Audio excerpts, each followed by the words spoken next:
عزیزان گرامی وقار، اللہ کریم کو سب سے زیادہ ناپسند چیز جس کا ذکر قرآن پاک میں بھی ہے وہ ظلم ہے۔ ظلم کو اللہ تبارک و تعالی ہرگز پسند نہیں فرماتا، اور ظلم کا مطلب صرف کسی پر ہاتھ اٹھانا ہی نہیں بلکہ کفر اور شرک بھی بہت بڑا ظلم ہے۔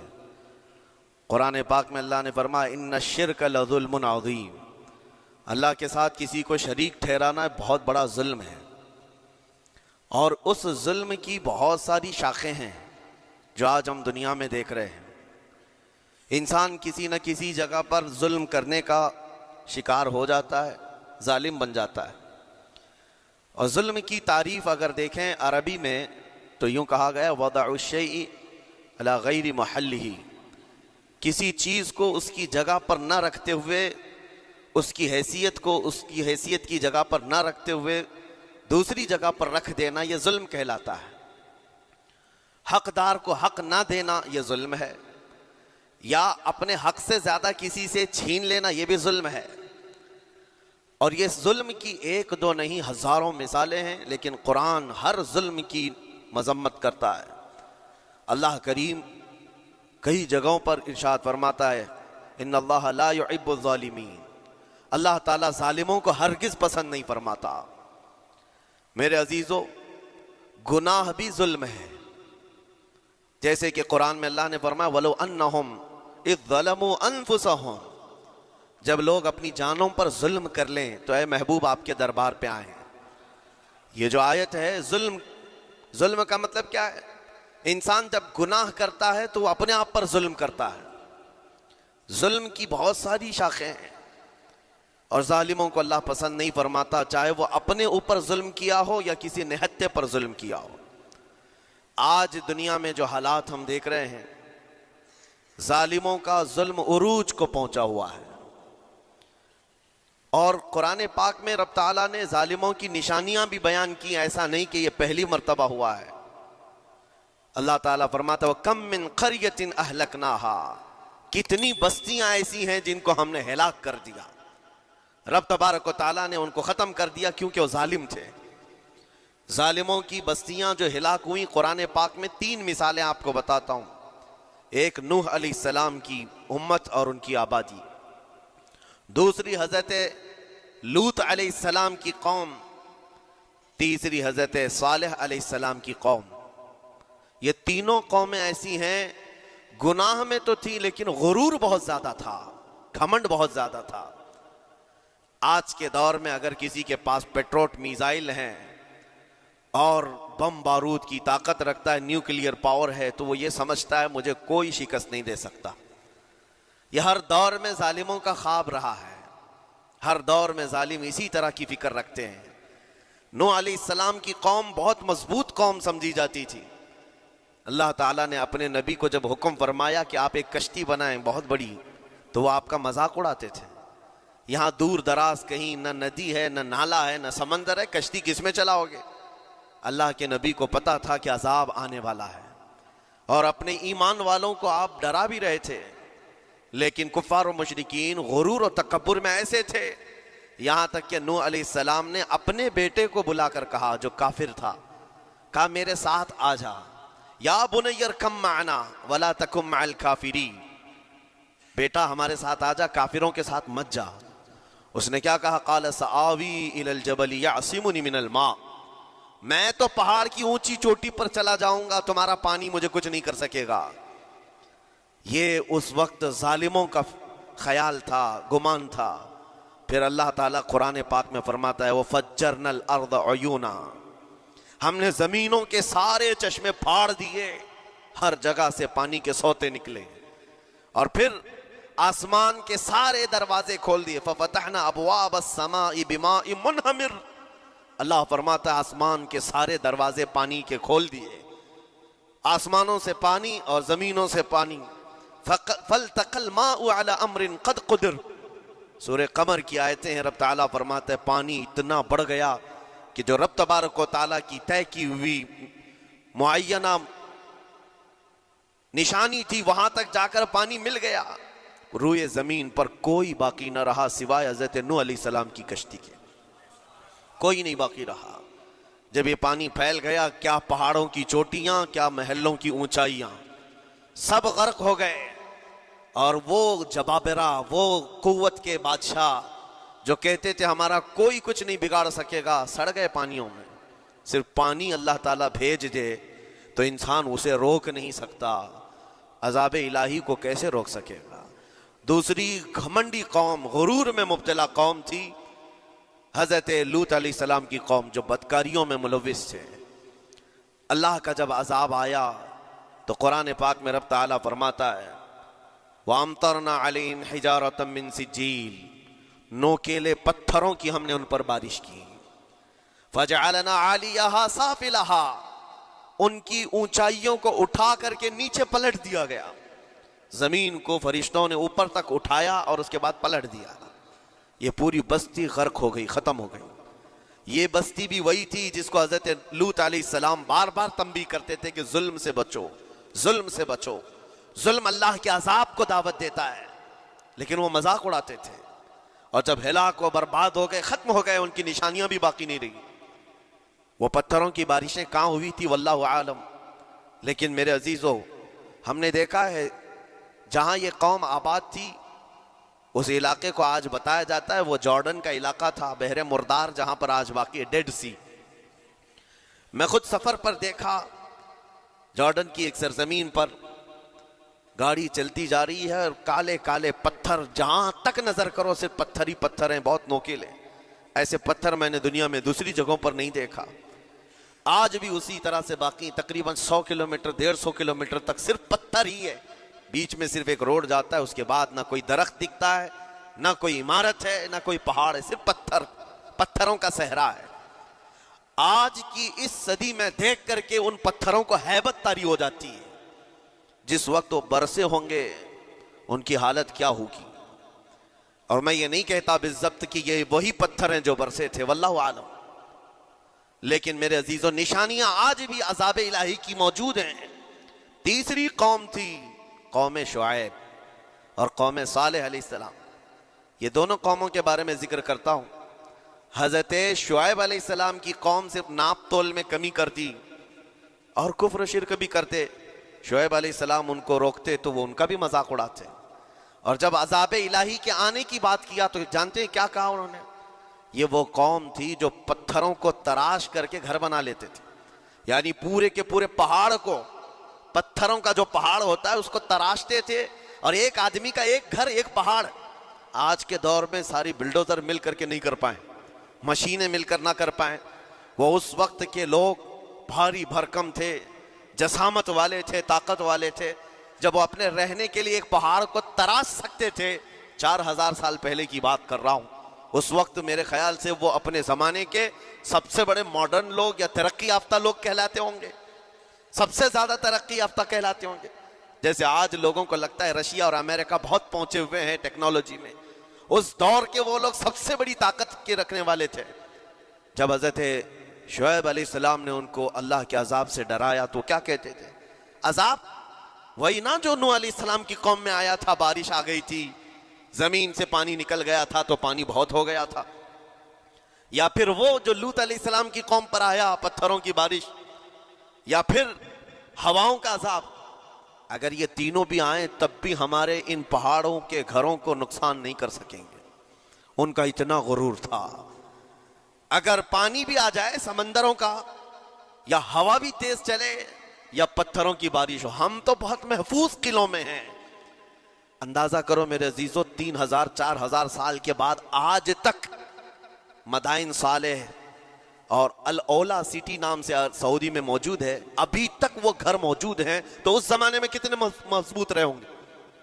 پتہ نہیں 3000 سالوں میں کتنے طوفان آئے، کتنے سیلاب آئے، لیکن ابھی تک وہ پہاڑوں کے گھر موجود ہیں، تو اس زمانے میں کتنے طاقتور ہوں گے؟ ان کا نشہ آسمان پر تھا، غرور چڑھ کر کے بول رہا تھا، کہتے تھے کہ اگر اس طرح کے عذابات آ بھی گئے تو ہمارا کچھ نقصان نہیں ہوگا۔ کون سا؟ نوح علیہ السلام کی قوم کا عذاب آ جائے، لوط علیہ السلام کی قوم کا عذاب آ جائے، یا پھر شعیب علیہ السلام کی قوم کا عذاب آ جائے، یہ صالح علیہ السلام کی قوم کی بات کر رہا ہوں۔ تو پھر ہوا کیا؟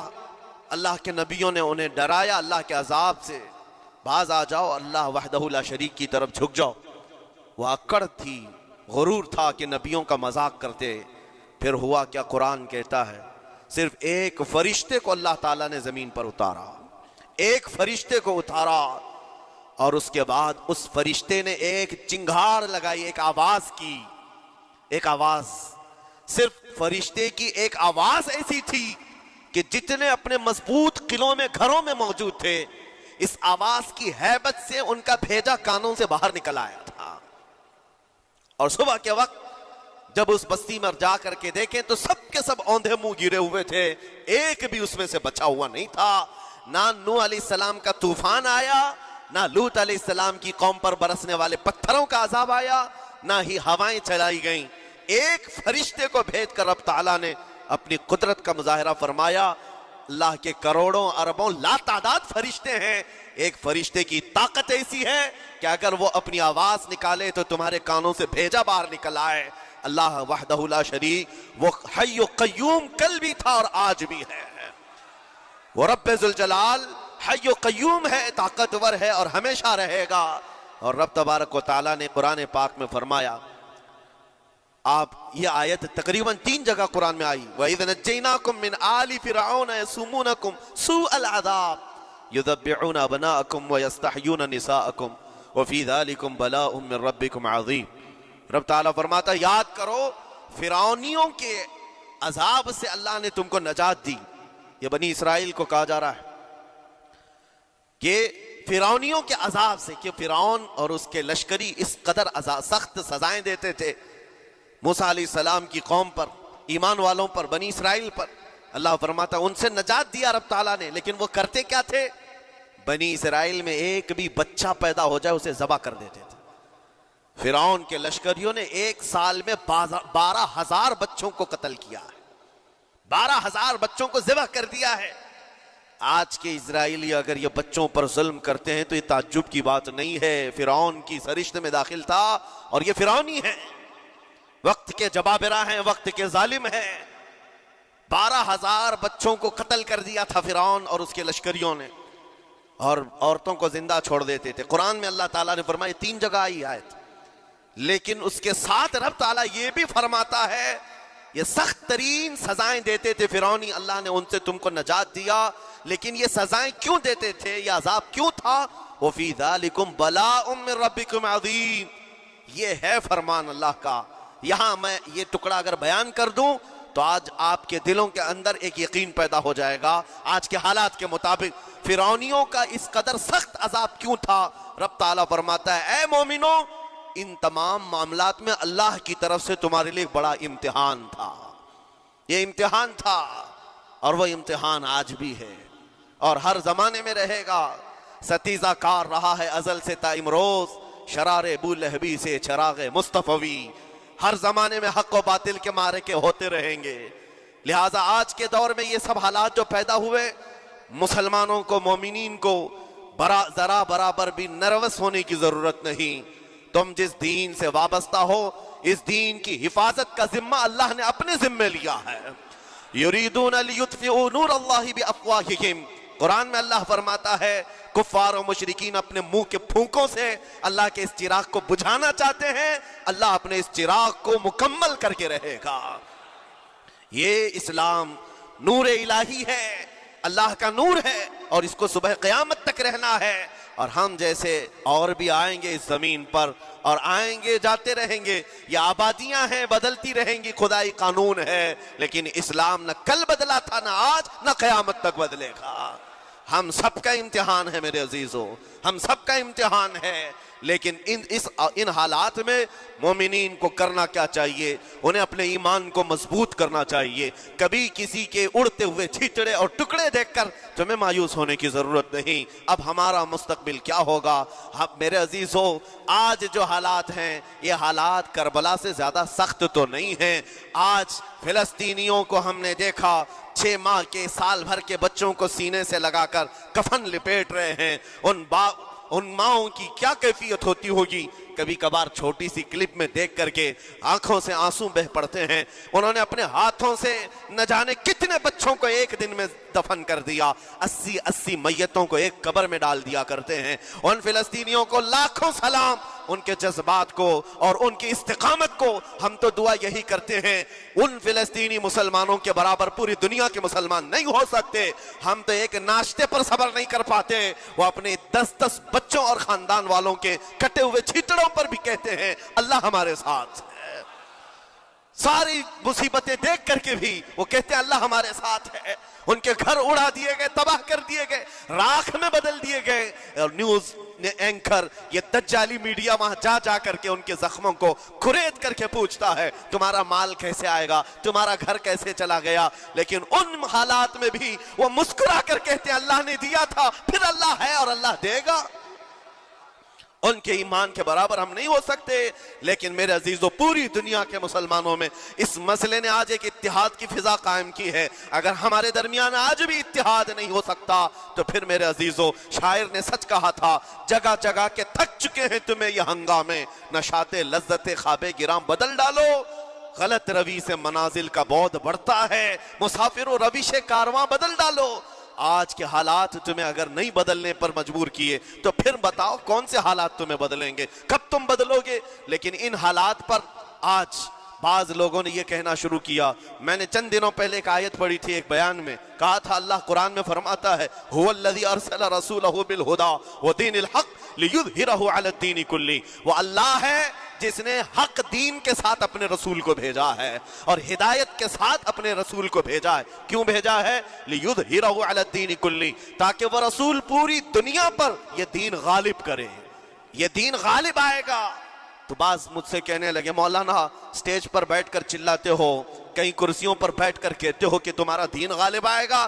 تمہارا دین تو آج ٹکڑے ٹکڑے کیا جا رہا ہے, کوئی کچھ نہیں کر پاتا. ان ظالموں کو میں یہ کہتا ہوں, ان کو یہ میں کہتا ہوں, ان تمام حالات سے تم ہرگز یہ مت سمجھنا کہ دین غالب آئے گا. چاند پر بھی گہن لگتا ہے, لیکن جب گہن چھٹتا ہے تو چاند پورے آب و تاب کے ساتھ چمکتا ہے. آج اگر امت مصطفیٰ پر گہن لگا ہے تو میں اپنے ان تمام نوجوانوں سے جو ابھی ان فوان شباب میں داخل ہوئے ہیں, ابھی یہ دنیا کو دیکھنے کے قابل بنے ہیں, میں ان سے کہتا ہوں ان آندھیوں سے, ان طوفانوں سے گھبرا کر کے نہ تمہیں دین بدلنے کی ضرورت ہے, نہ تمہیں اپنا مسلک و مذہب بدلنے کی ضرورت ہے. بلکہ میں یہ کہتا ہوں نہ گھبراؤ مسلمانوں, ابھی خدا کی شان باقی ہے, ابھی اسلام زندہ ہے, قرآن باقی ہے. یہ ظالم کافر کیا سمجھتے ہیں جو روز ہم سے الجھتے ہیں؟ ابھی کربلا کا آخری میدان باقی ہے, ابھی تو کربلا کا آخری میدان باقی ہے. عزیزان گرامی وقار, میرے نبی کریم صلی اللہ تعالیٰ علیہ وسلم نے جو فرمایا وہ ہو کر رہے گا, وہ ہو کر رہے گا. میرے آقا صلی اللہ تعالیٰ علیہ وسلم کا فرمان عالی شان میں سناتا ہوں. حضور فرماتے ہیں لا تزال عصابۃ من امتی یقاتلون علی ابواب دمشق وما حولها وعلى ابواب بیت المقدس لا يضرهم خذلان من خذلهم ظاہرین علی الحق الى ان تقوم الساعة او كما قال رسول اللہ صلی اللہ علیہ وسلم. میرے آقا فرماتے ہیں قیامت تک میری امت میں سے ایک جماعت ایسی ہوگی جو بیت المقدس کے ارد گرد حق کے لیے لڑ رہی ہوگی. حضور نے فرمایا قیامت تک لڑتی رہے گی, لیکن ساتھ میں ان کے لیے میرے آقا نے فرمایا پوری دنیا کے برا چاہنے سے ان کا کچھ نہیں بگڑے گا. اس کا مطلب کیا ہے؟ اگر آپ ہم سے پوچھتے ہیں کچھ نہیں بگڑے گا, حضور نے فرمایا کچھ نہیں بگڑے گا. لیکن ہم تو دیکھ رہے ہیں ان کے گھر تباہ ہو گئے, بچے مر گئے, چھوٹے بچوں کے سروں سے باپ کا سایہ نکل گیا, کسی کے سامنے اس کی ماں کی تڑپتی ہوئی لاش ہے, اور حدیث میں کہا جا رہا ہے ان کا کچھ نہیں بگڑے گا. سب تو بگڑ گیا, مال بھی گیا, دکان بھی گئی, تجارت بھی گیا, گھر بھی گئے, اولاد بھی, رشتہ دار بھی, اور حدیث میں کہا جا رہا ہے کچھ نہیں بگڑے گا. میرے عزیزو یاد رکھو میرے آقا کا فرمان حق ہے, کچھ نہیں بگڑے گا کا مطلب کیا ہے؟ یہ تمام اسباب جانے کا مطلب یہ نہیں کہ بگڑ گیا, بگڑا تو اس کا ہے جس کا ایمان بگڑ گیا, ایمان جس کا گیا اس کا سب بگڑ گیا. اور ہم نے ان بچوں کو دیکھا ہے آج, ارے رات کو سوتے ہیں تو انہیں پتہ نہیں ہوتا صبح ہوگی بھی کہ نہیں ہوگی. لیکن اس کے باوجود ایک دل دہلا دینے والی بات میں بتاتا ہوں. مصر کی سرزمین سے لوگ پانی کے